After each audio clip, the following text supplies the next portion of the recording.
말씀 고린도후서 6장 13절 같이 암송하겠습니다. 보시면서 시작. 내가 자녀에게 말하듯 하노니 보답하는 것으로 너희도 마음을 넓히라. 고린도후서 6장 13절 말씀. 아멘. 감사합니다. 이제 하나님 말씀 함께 보겠습니다. 오늘 말씀은 고린도후서 6장 1절에서 13절까지 말씀. 제가 가진 성경으로는 신약성경 291쪽쯤에 있습니다. 신약성경 291쪽 고린도후서 6장 1절에서 13절까지 말씀을 한 절씩 교독을 하겠습니다. 제가 먼저 1절 말씀을 읽습니다. 우리가 하나님과 함께 일하는 자로서 너희를 권하노니 하나님의 은혜를 헛되이 받지 말라.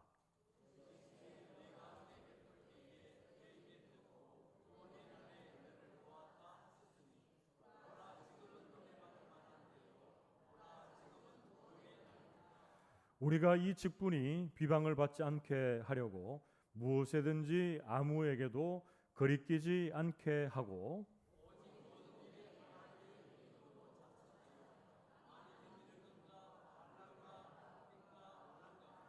매맞음과 갇힘과 난동과 수고로움과 자지 못함과 먹지 못함 가운데서도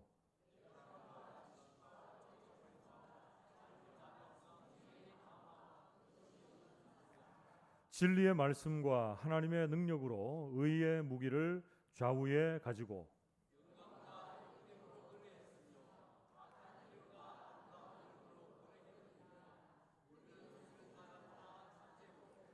무명한 자 같으나 유명한 자요 죽은 자 같으나 보라 우리가 살아있고 징계를 받는 자 같으나 죽임을 당하지 아니하고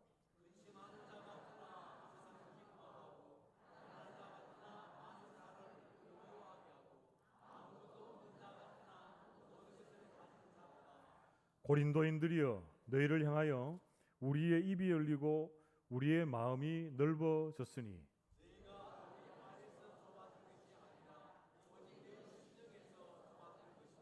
함께 했습니다. 내가 자녀에게 말하듯 하노니 보답하는 것으로 너희도 마음을 넓히라. 아멘. 우리 앞뒤 좌우에 계시는 분들과 이렇게 인사하고 말씀을 받겠습니다. 말씀에 은혜 받읍시다. 인사하겠습니다. 우리 앞서 장로님 기도하셨듯이 2025년도도 이제 한 달도 채 남지 않았습니다. 12월에 첫째 주일을 맞고 있습니다. 여러분 이런 시간들이 지나면 여러분들의 마음이 어떤 생각이 있습니까? 올 한 해 내가 어떻게 잘 살아왔는지 결산하는 시간들을 가지면서 지난 시간들을 돌아봅니다. 그런데 결산하면 가장 먼저 생각나는 게 뭡니까? 여러분들은 뭘 결산을 가장 먼저 합니까? 내가 올해 얼마를 벌었고 또 우리 가게에서 얼마가 지출이 되었는가 이런 걸 결산할 때가 가장 많습니다. 교회도 물론 안 해서는 안 되지만 수입과 지출을 늘 이렇게 결산을 합니다. 그런데 우리가 이제 믿음 생활을 하면서 가장 첫 번째로 해야 될 게 있습니다. 제가 몇 번 말씀드린 적이 있는 것 같은데 신앙의 결산을 해야 됩니다. 올해 내가 얼마나 하나님과 관계에서 그 관계가 더 깊어지고 돈독해졌는지 내가 얼마나 말씀 안에서 기도의 시간에서 하나님을 만났는지 그리고 불신의 영혼들에게 내가 그리스도의 향기를 얼마나 나타냈는지 그리고 주님의 성도 이 지체들 안에서 내가 얼마나 원만한 관계를 가지면서 신앙의 길을 살아왔는지 이것을 돌아보는 것이 첫 번째입니다. 첫 번째. 오늘 함께 나눌 설교의 제목은 하나님의 동력자라는 제목인데요. 여러분 억만죄인된 우리가 하나님의 동력자라는 사실을 여러분 기억하고 있습니까? 이것이 기적이고 가장 기쁜 일이라니까요. 우리는 보통 동력자라고 하면 목회자와 성도 간에 동력자라는 마음이 있습니다.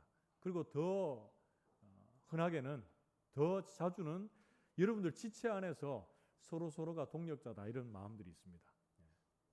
별로 없습니까? 그 있죠. 근데 내가 하나님과의 동력자다라는 생각은 잘 안 할 때가 많다는 거예요. 그런데 성경은 우리에게 하나님이 우리의 동력자다 이렇게 말하고 있습니다. 고린도후서 6장 1절 상반절 말씀을 보면 이렇게 말합니다. 고린도후서 6장 1절 우리가 하나님과 함께 일하는 자로서 너희를 권하노니 이렇게 말하고 있습니다. 이 말씀을 좀 쉽게 얘기하면 우리는 하나님과 동역자다 이렇게 얘기하는 거예요. 사도 바울이 특히 이렇게 고린도후서 6장의 권면을 시작하면서 왜 이렇게 우리가 하나님과 함께 일하는 동역자로 너희를 권한다 이렇게 시작할까요? 그럼 우리가 지금까지 계속 살펴보고 있듯이 고린도 교회 성도들이 사도 바울의 사도권을 인정을 안 하고 있습니다. 그래서 내가 하나님과 함께 일하는 하나님의 동역자다. 하나님이 세운 하나님의 사람이다. 라고 하면서 말씀의 권위를 가지고 지금 고린도 성도들에게 나아갑니다. 그러면서 고린도 성도들이요 너희 또한 하나님과 함께 일하는 동역자들이다. 라고 이렇게 말씀을 하고 있습니다. 고린도전서 3장 9절 말씀에 보면 또 동일한 말씀이 있는데요. 우리는 하나님의 동역자들이요 너희는 하나님의 밭이요 하나님의 집이다. 그럽니다. 여러분 우리가 하나님 앞에 하나님의 동역자로 어떻게 쓰임 받는가? 예를 들어서 우리가 복음의 씨앗을 뿌린다고 가정을 해봅시다. 그런데 그 뿌린 씨앗을 자라게 하시고 거두게 하실 분은 누구십니까? 하나님이시거든요. 그래서 우리는 복음 전파의 사명을 포함해서 모든 일들을 감당할 때 하나님과의 이 동역자로서의 역할들을 잘 감당하며 믿음의 길을 걸어가고 있다라는 것을 여러분 기억하십시오. 그래서 오늘 본문 말씀을 중심으로 해서 우리가 하나님의 동역자로서 이 땅을 살아내면서 오늘 고린도 교인들에게 사도 바울이 권면하고 있는 하나님의 동역자에게 있어야 할 삶의 자세와 태도 그 몇 가지를 한번 살피면서 은혜를 나눕시다. 먼저 첫 번째, 하나님의 진정한 동역자는 어떤 사람인가? 은혜의 구원을 경험한 사람입니다. 같이 한번 따라해 봅시다. 은혜의 구원을 경험한 사람. 그렇습니다. 고린도후서 6장 1절에서 2절 말씀을 보면 우리가 하나님과 함께 일하는 자로서 너희를 권하노니 하나님의 은혜를 헛되이 받지 말라.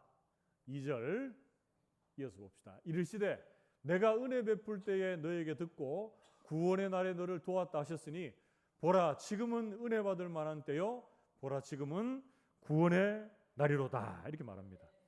여러분 1, 2절 말씀이 얘기하고 있는 뭡니까? 하나님께서 은혜 베푸실 때 그 은혜를 헛되이 받지 말라 이렇게 얘기합니다. 그럼 다르게 얘기하면 뭡니까? 이 당시에 이 하나님의 은혜를 헛되이 받는 자들이 있었다는 말입니다. 누구죠? 많은 이단들이 있었습니다. 그래서 그 이단들은 어떤 얘기들을 합니까? 하나님 앞에 은혜로 전적인 은혜로 구원을 받는 것이 아니라 무엇을 해서 구원을 받는다 이렇게 얘기하는 거예요. 그게 바로 헛된 은혜를 전파하고 있는 이단들입니다. 우리가 지난 금요일에 어떤 사람을 배웠습니까? 누가복음 18장 18절 이하에 부자 청년, 부자 관원 얘기를 나눴죠. 그가 예수님께 나와서 어떻게 질문합니까? 선한 선생님이요, 어떻게 하여야 영생을 얻을 수 있습니까? 이렇게 질문하고 있어요. 이 질문 자체가 잘못됐죠. 그래서 우리가 무엇을 해서 영생을 얻고 구원을 얻을 수 있는 게 아닙니다. 그런데 이 당시에는 율법을 행함으로, 완전하게 행함으로 구원을 받는다라고 하는 이단부터 시작해서 많은 이단들이 하나님의 말씀에서 벗어나서 하나님의 그 헛된 은혜를 증거하는 사람들이 많았다는 거예요. 그런데 하나님의 구원은 어떻습니까? 우리의 자격이나 공로나 열심이나 그 어떤 노력에 관계없이 하나님이 은혜로 우리에게 주시는 선물인 줄로 믿습니다. 그래서 에베소서 2장 7절에서 9절 말씀을 보면 이렇게 권면합니다. 이는 그리스도 예수 안에서 우리에게 자비하심으로써 그 은혜의 지극히 풍성함을 오는 여러 세대에 나타내려 하심이라. 자, 8절 9절은 같이 읽습니다. 시작. 너희는 그 은혜에 의하여 믿음으로 말미암아 구원을 받았으니 이것은 너희에게서 난 것이 아니요 하나님의 선물이라. 행위에서 난 것이 아니니 이는 누구든지 자랑하지 못하게 함이라. 아멘.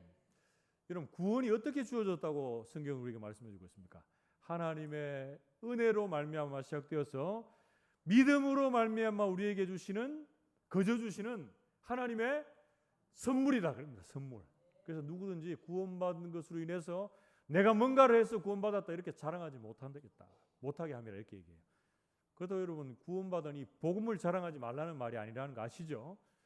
그런데 이 당시에 오늘날도 그렇고 여러분 하나님의 구원에 대한 이 확실한 감격 그리고 구원의 확신을 가진 자들이 하나님의 일을 기쁨으로 감당하고 하나님의 동력자로 세워져야 되는데 이 당시도 그렇고 오늘날도 그렇고 여러분 구원에 대한 확신이 없고 그리고 구원에 대한 감격이 없이 먼저 일을 하는 사람도 있습니다. 그리고 어떤 사역의 자리에서 열심을 내는 사람도 있습니다. 그러면 이거 어떻게 됩니까? 이 사람으로 말미암아서 공동체가 분열하게 되고 다툼이 일으키게 되고 갈등하게 된다는 거예요. 그래서 여러분 교회에 오시면 뭐 이거는 이제 우리 교회뿐 아니라 오자마자 이렇게 어떤 일들을 하는 것을 좀 이렇게 지향하는 그런 시스템이 되어 있어요. 그래서 오셔서 어느 정도 시간이 지나고 나서 함께 이렇게 동력하는 그런 게 마땅하다는 그런 생각이 듭니다. 그래서 여러분들이 무엇보다 하나님의 일을 감당할 때 하나님의 진정한 동력자는 어떤 사람입니까? 전적인 은혜로 받은 그 구원을 제대로 경험한 자들이 하나님의 진정한 동력자들입니다.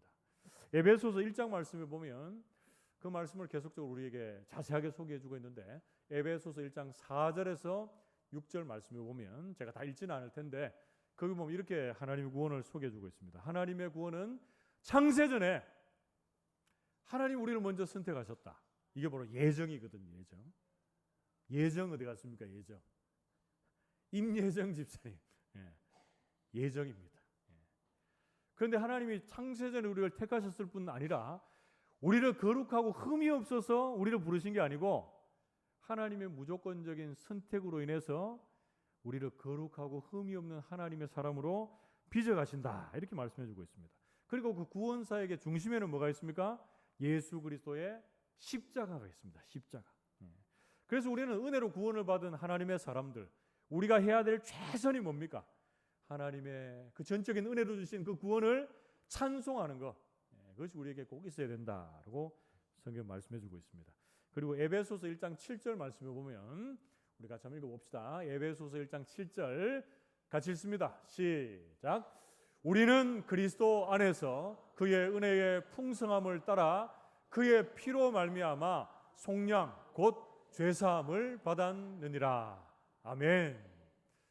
우리가 구원을 받은 것이 전적인 은혜인데 그냥 은혜로 우리가 그냥 구원받은 게 아니고 값이 치러졌습니다. 하나님은 사랑의 하나님이시기도 하지만 우리의 죄를 그냥 두실 수가 없습니다. 반드시 그 죄값을 치러야 되는데 그 죄값이 뭡니까? 뭐로 치러졌습니까? 예수 그리스도의 십자가의 피, 보혈의 값이 대신 지불되었다는 거예요. 그래서 속량이라고 하는 것은 값을 치르고 어떤 것을 소유하는 것을 의미하는데 예수님의 그 보혈의 값이 치러짐으로 우리의 죄가 용서함을 받게 되고 하나님의 자녀로 새롭게 태어나게 된 줄로 믿습니다. 여러분 그렇게 된 것을 누가 확증하고 있습니까? 에베소서 1장 13절에서 14절 말씀에 보면 그 안에서 너희도 진리의 말씀 곧 너희의 구원의 복음을 듣고 그 안에서 또한 믿어 약속의 성령으로 인치심을 받았으니 이는 우리 기업의 보증이 되사 그 얻으신 것을 속량하시고 그의 영광을 찬송하게 하려 하심이라. 이렇게 말합니다. 우리가 하나님께 전적인 은혜로 받은 구원을 누가 확실하게 보증해 주십니까? 그렇죠. 성령 하나님이 확실하게 도장을 찍어 주신다는 거예요. 보증을 해 주신다는 거예요. 그래서 우리 모든 성도들은 내가 구원을 받은 하나님의 사람인지 우리가 스스로 깨달아 아는 것이 아니라 우리의 죄인됨과 예수 그리스도의 보혈로 말미암아 구원받음을 성령 하나님께서 깨우쳐 주시고 알아가게 하시고 하나님의 자녀로 거듭나게 하신다라는 거예요. 그 확실한 보증이 된다는 거예요. 그래서 우리는 마찬가지로 그의 영광의 하나님을 찬송할 수밖에 없다라고 말씀해주고 있습니다. 사랑하는 성도 여러분, 저와 여러분은 하나님의 동력자로 믿음의 길을 걸어가고 있는 줄로 믿습니다. 그렇다면 그 첫 번째로 하나님의 전적인 은혜로 구원을 경험한 사람들로 여러분 세워질 수 있기를 축복합니다. 그 은혜의 구원에 대해서 날마다 감격하고 감사하십시오. 그리고 하나님 일을 감당할 때에 내가 앞서 행하는 것이 아니라 전적인 은혜로 우리에게 구원을 주신 하나님께서 우리 앞서 행하신다라는 것을 여러분 기억하시고 그 하나님의 은혜의 구원을 경험한 하나님의 진정한 동역자들이 다 되시기를 주님의 이름으로 축복합니다. 크게 두 번째로 우리가 하나님의 동역자들에게 있어서 꼭 가져야 되는 삶의 자세와 태도, 그 두 번째는요, 역설의 믿음을 가진 사람이다 이렇게 말하고 있습니다. 같이 한번 따라해 봅시다. 역설의 믿음을 가진 사람. 그렇습니다. 이 사람이 바로 하나님의 진정한 동역자입니다. 역설의 믿음은 뭡니까? 우리가 눈에 보이는 것, 손에 잡히는 것들로 만족하고 그것으로 바라보며 신앙생활을 하는 자들이 아니라 눈에 보이지는 않지만 하나님의 영원한 나라를 사모하며 사랑하는 하나님의 사람들이다 라고 말씀해 주고 있습니다. 그래서 현재 보이는 환경을 뛰어넘어 초월하여 하나님을 주목합니다. 그리고 현재 환경에 보여지는 그것으로 만족하지 않고 그 내면에 진정한 가치를 볼 수 있는 역설의 믿음을 가진 사람이 저와 여러분들이 되어야 합니다. 고린도후서 6장 3절 말씀을 보면 우리가 이 직분이 비방을 받지 않게 하려고 무엇에든지 아무에게도 끄리끼지 않게 하고 이렇게 말씀하고 있는데요. 이런 말이 좀 어려운데 이 말씀을 풀어서 설명하면 이런 겁니다. 사도 바울이 복음 전파의 사역들을 감당하면서 사람들의 비위를 상하거나 그런 일들 조금도 하지 않았다 이렇게 말하고 있습니다. 이런 복음 전파의 상황이 이 사도 바울 당시에 어땠습니까? 많은 환난이나 궁핍이 있었습니다. 그러나 그 어려운 상황 중에도 바울은 하나님을 향한 믿음, 놓치지 않는 그런 의연한 모습을 보여주고 있습니다. 만약 사도가 이 복음 전파의 어려운 상황 속에서 그냥 넘어지고 쓰러지고 포기하고 싶을 때가 한두 번이 아니었다라는 그런 생각이 듭니다. 지금 이 상황이 여러분 어떻습니까? 바울이 복음을 전하는데 많은 환난이 찾아옵니다. 그리고 고린도 교회 안에는 어떻습니까? 내적으로 외적으로 여러 가지의 문제들이 있어요. 그리고 고린도 교인들은 사도 바울을 지금 어떻게 대합니까? 사도로 인정하지 않고 있거든요. 이런 상황 속에 있지만 사도는 자신이 쓰러지고 넘어지는 것 때문에 세상 사람들이 조롱할 수 있고 세상 사람들이 비난할 수 있게 될 것이다. 이런 생각을 했던 것 같아요. 그리고 심지어 고린도 교인들까지 하나님을 향한 믿음에서 떠나 무조건적으로 베풀어 주시는 그 하나님의 은혜를 등지고 값싼 은혜로 여기게 될 것을 예상하고 끝까지 견디고 오래 참는 그런 자세를 견지했다라고 간증하고 있습니다. 여러분 고린도후서 6장 4절에서 5절 말씀을 한번 보십시오. 오직 모든 일에 하나님의 일꾼으로 자천하여 많이 견디는 것과 환난과 궁핍과 고난과 매맞음과 갇힘과 난동과 수고로움과 자지 못함과 먹지 못함 가운데서도 이렇게 말하고 있습니다. 지금 사도 바울이 복음 전파하는 있는 상황이 어떻습니까? 어렵죠. 환난과 궁핍, 고난, 많은 환난과 궁핍과 고난이 있었다 이렇게 얘기합니다. 그 구체적인 내용은 뭡니까? 5절에 매맞고 갇히고 난동에 휩싸이고 자지도 먹지도 못하는 날들이 계속적으로 이어졌다고 이렇게 말씀해주고 있습니다. 여러분 그런데 이 어려운 상황 속에서도 사도 바울이 많이 견디고 오래 버틸 수 있었던 원동력이 있습니다. 원동력. 그게 중요한데요. 여러분 그 원동력에 대해서 고린도후서 6장 6절에서 7절은 우리에게 이렇게 증거를 해주고 있습니다. 같이 한번 읽어봅시다. 고린도후서 6장 6절에서 7절 같이 읽습니다. 시작. 깨끗함과 지식과 오래 참음과 자비함과 성령의 감화와 거짓이 없는 사랑과 진리의 말씀과 하나님의 능력으로 의의 무기를 좌우에 가지고. 아멘.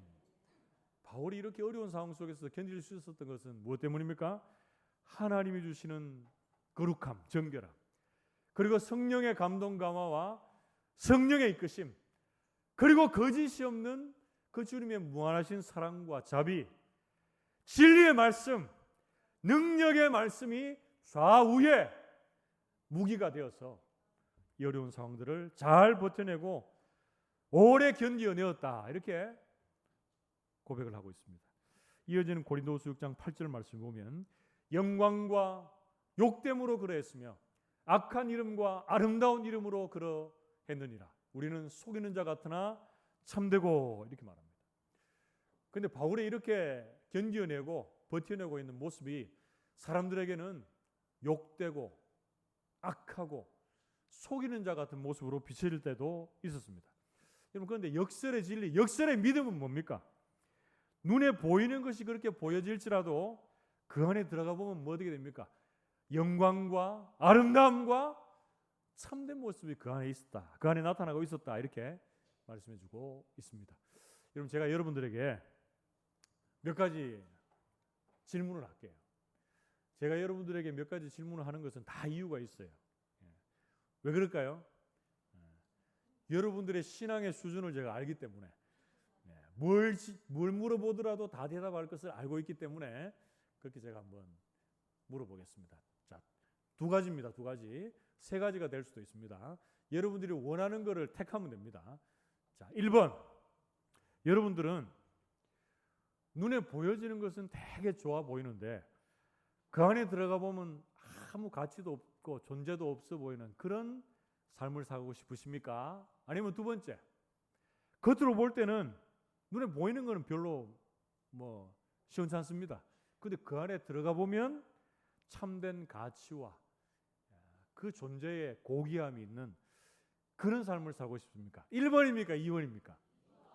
2번이죠. 2번. 근데 정답은 또 3번이 있습니다. 3번이 뭐냐면 보이는 것도 좋고 그 안에 들어가 보니까 더 아름답고 가치 있고 영광스러운 것이 그 안에 있는 거예요. 이게 정답인데 이런 답은 없습니다. 세상이 이렇게 녹록지를 않습니다. 여러분, 세상 사람들이 가는 길이 아름답고 가치 있고 보배롭고 보이죠. 넓은 길로 많은 사람들이 가는 것 같죠.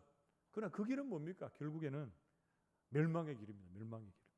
그러나 예수 믿고 하나님을 따라가는 이 십자가의 길은 때로는 외롭고 좁고 험한 길이지만 그 길의 끝에는 영광스러운 길, 최종 승리의 길이 바로 이 길이다라는 것 여러분 기억할 수 있기를 축복합니다.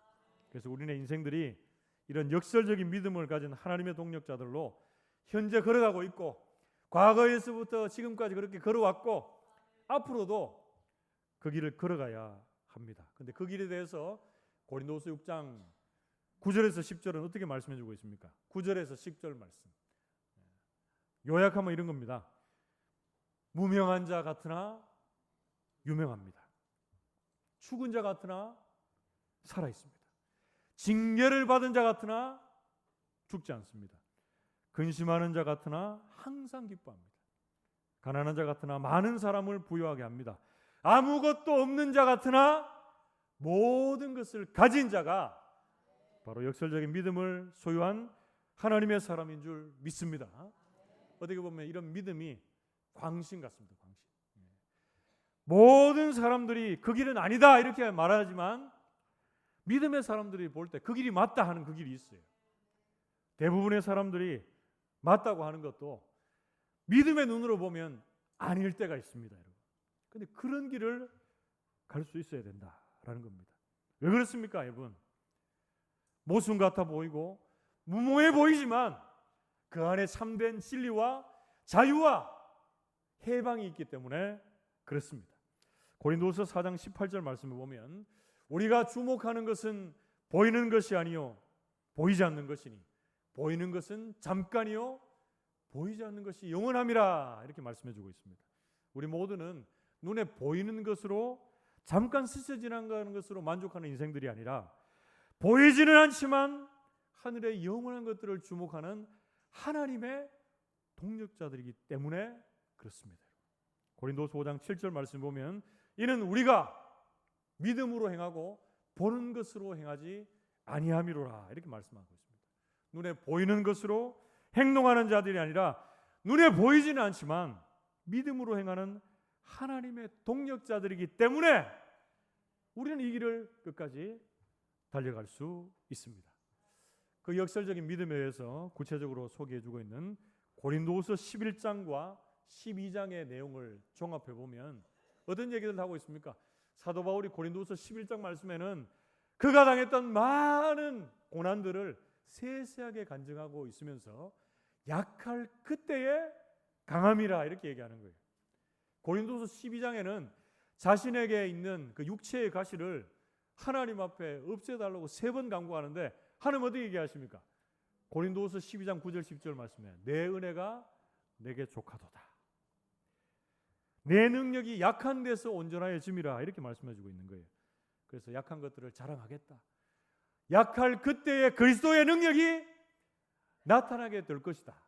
내가 복음을 전하다가 당하는 많은 고난들 그것으로 인해서 기뻐하노니 내가 약할 그때에 곧 강함이라 이렇게 말씀해주고 있습니다. 사랑하는 성도 여러분, 하나님의 일을 감당하는 하나님의 동력자, 그들이 가져야 될 진정한 삶의 자세와 태도, 두 번째는 뭡니까? 역설의 믿음을 가진 하나님의 사람들입니다. 세상 사람들은 더 많이 가지고 싶고 더 강해지고 싶어 합니다. 더 높은 자리에서 군림하고 싶어 하는 것이 인지상정의 마음입니다. 그런데 우리 예수님께서는 가장 높은 자리를 마다하시고 가장 낮고 낮은 인간의 몸을 입고 이 땅에 오셔서 인간들을 구원하셨습니다. 그때 하나님께서는 그를 높여 모든 피조물들이 그 앞에 무릎을 꿇게 하셨습니다. 그리고 모든 이름 위에 뛰어난 이름을 우리 주님께 주셨다라고 말씀해주고 있습니다. 여러분, 우리가 이 세상을 살아갈 때도 이런 자세와 태도로 여러분 살아갈 수 있게 되기를 축복합니다. 높아지고 싶은 자리에서 내려와 가장 낮아지고 섬길 때 하나님이 높여주십니다. 많이 가지고 싶고 누리고 싶은 자리에서 내가 가지고 있는 것들에 만족하고 자족할 때 환경을 초월하고 환경을 극복하는 믿음을, 이 역설적인 믿음을 하나님께서 우리에게 주실 줄 믿습니다. 그래서 그리스도 예수 안에서 모든 것을 할 수 있는 하나님의 사람으로 세워져 가게 될 줄 믿습니다. 우리 모든 성도님들이 이런 역설적인 믿음의 소유자가 되셔서 하나님의 진정한 동력자로서 하나님의 일을 충성스럽게 감당하는 하나님의 사람들이 다 되시기를 주님의 이름으로 축복합니다. 마지막 세 번째로 하나님의 동력자들에게 있어서 꼭 가져야 되는 삶의 자세와 태도, 그 세 번째는요, 넓은 마음을 가진 사람이다 이렇게 말하고 있습니다. 같이 한번 따라해 봅시다. 넓은 마음을 가진 사람. 그렇습니다. 고린도서 6장 11절 말씀에 보면 고린도인들이여 너희를 향하여 우리의 입이 열리고 우리의 마음이 넓어졌으니 이렇게 말해주고 있습니다. 그런데 이 말씀을 읽어보면 여러분 지금 사도 바울과 고린도 교인들의 이 사이 관계가 어떠하고 있는지를 먼저 알아야 됩니다. 이 둘 사이의 관계가 너무 친밀하고 화목하고 막 사랑이 막 넘쳐나고 막 그런 관계입니까? 아니면 지금은 가까이 하기에는 너무 먼 당신이 되어 있습니까? 2번입니다. 2번. 왜 그렇습니까? 교회의 성도들은 사도가 사도됨을 부인하고 있거든요. 인정하고 있지는 않습니다. 그리고 교회는 내적으로 외적으로 많은 문제들로 골머리를 앓고 있는 상황입니다. 이런 친밀한 관계를 가지기 어려운 상황 속에서 사도는 다짐과 결단을 하는 겁니다. 어떻게 결단합니까? 내가 너희를 향해서 먼저 입이 열리고 마음이 넓어졌다 이렇게 말합니다. 여러분들 사람들과의 관계 속에서 이 교회 안에서도 마찬가지고 교회 밖에서도 마찬가지입니다. 서로에 대해서 이해가 충돌이 될 때가 있어요. 아니면 오해나 갈등이 있을 때가 있습니다. 그때 우리 마음이 어떻게 됩니까? 마음이 좁아지거든요. 마음이 좁아지면 어떻게 됩니까? 입이 닫힙니다. 입이 닫혀요. 마음이 열려야 입이 열리는데 마음이 좁아지고 나서 입이 닫힙니다. 그러고 나서 관계가 점점 소원해지다가 이제 멀어지게 되는 거예요. 세상 사람들은 어떻습니까? 이렇게 예를 들어 소원해진 관계가 있으면 뭘 읊습니까? 막 술 한잔 먹고 그죠? 그래, 내가 옛날에 그랬지. 막 먹고 죽자하지 않고 먹고 풀자 막 이래요. 막 술에 취해가 풀어요. 제가 이걸 어떻게 자세히 아는지 잘 모르겠어요. 아는 분들이 또 있어요. 이게 그렇다 해. 한잔하고 풀어보신 경험이 있는 분들인데, 근데 술 취해서 풀면 어떻게 됩니까? 그 다음날 일어나 보면 막 정신이 돌아보거든요. 그럼 다시 소원해집니다. 술 먹고 풀었는데 술 깨보니까 이게 안 풀리는 거예요. 그럼 우리는 뭘로 풀어야 되겠습니까? 우리도 막 포도주 마셔가지고 포도주는 뭐 된다 하면서 묻고 많이 먹고 취해가 풀면 되겠습니까? 안 됩니다. 뭐 어떻게 풀어야 됩니까? 성령에 취해서 풀어야 돼요. 성령에. 사도 바울이 성령의 충만함으로 지금 풀어가잖아요. 내가 너희를 향해서 입이 열리고 마음이 열려서 다가갔다 이렇게 얘기하잖아요. 그러면 이거는 뭐 낮이든 밤이든 성령이 취해 있으면은 막 풀린 관계는 다시 안 묶입니다. 계속 풀어집니다.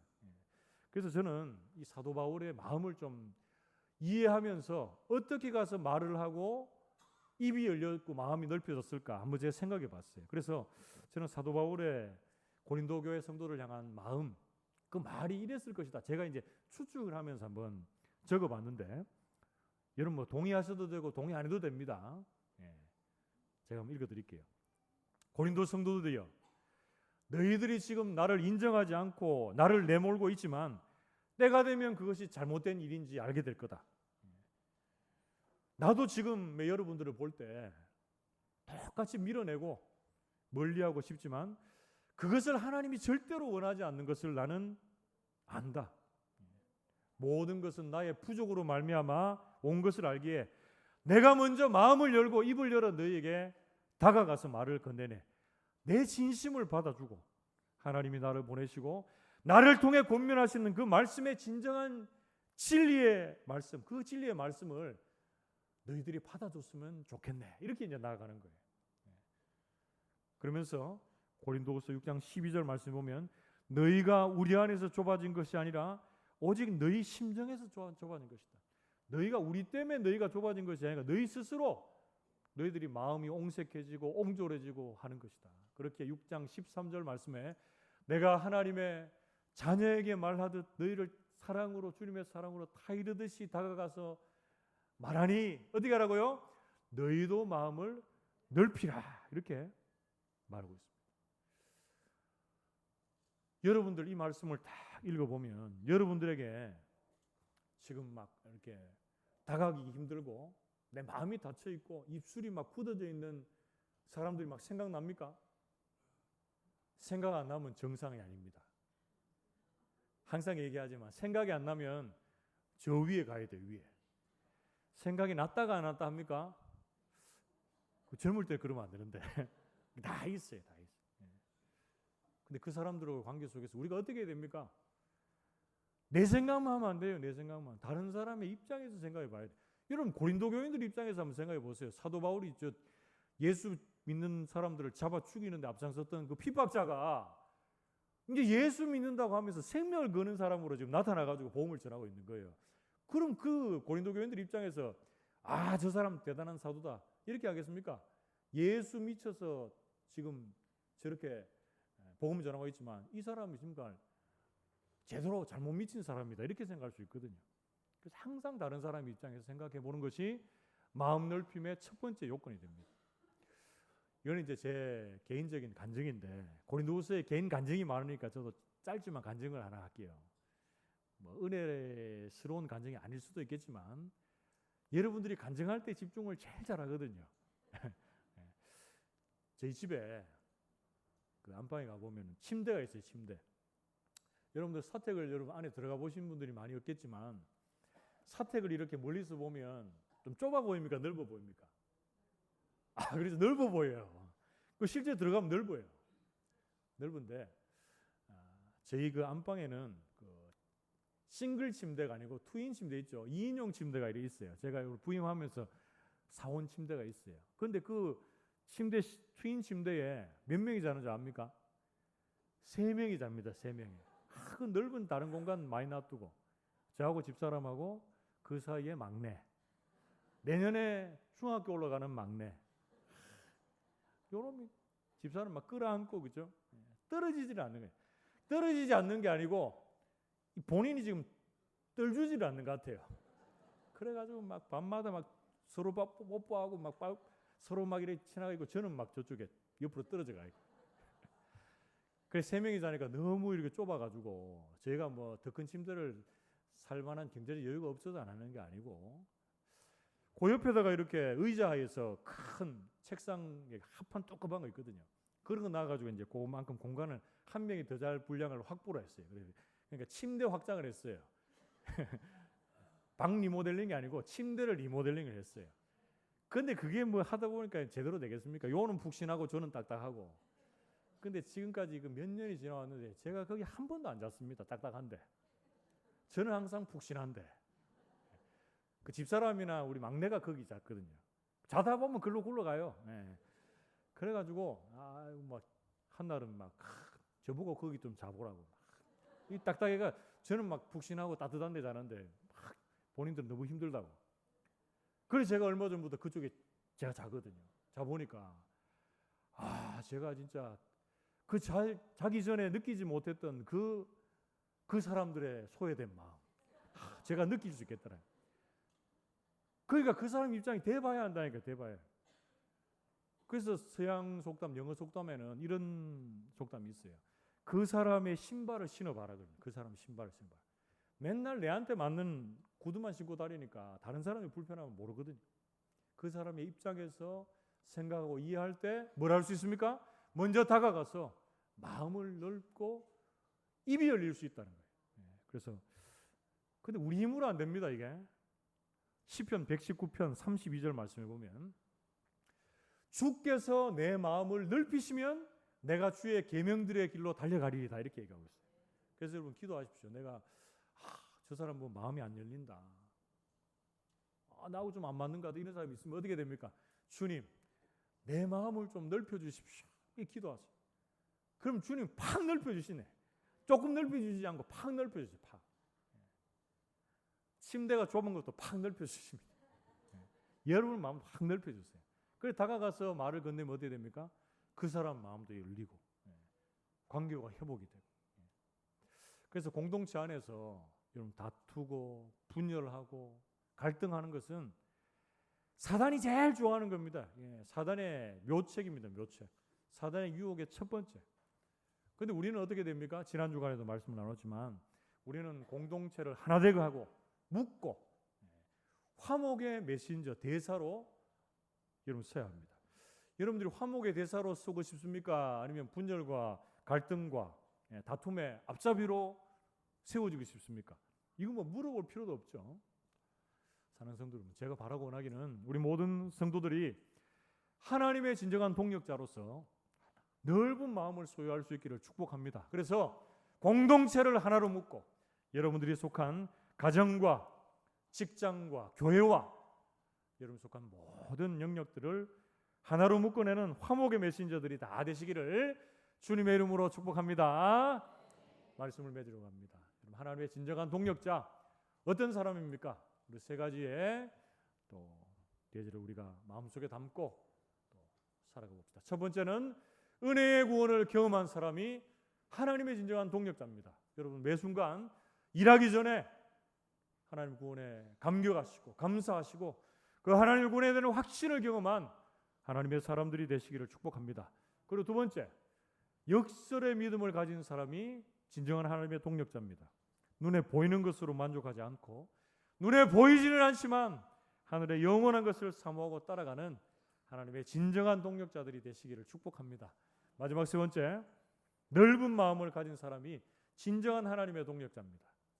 마음이 좁아지고 입이 닫힌 상대방을 향하여 먼저 하나님의 은혜로 마음을 넓히고 입이 열려야 하나님의 진정한 동력자입니다. 우리 모든 성도들이 또 제가 이 세 가지의 명제들 마음속에 확실하게 담고 하나님의 진정한 동력자로서의 사명들을 잘 감당해낼 수 있게 되기를 주님의 이름으로 축복합니다.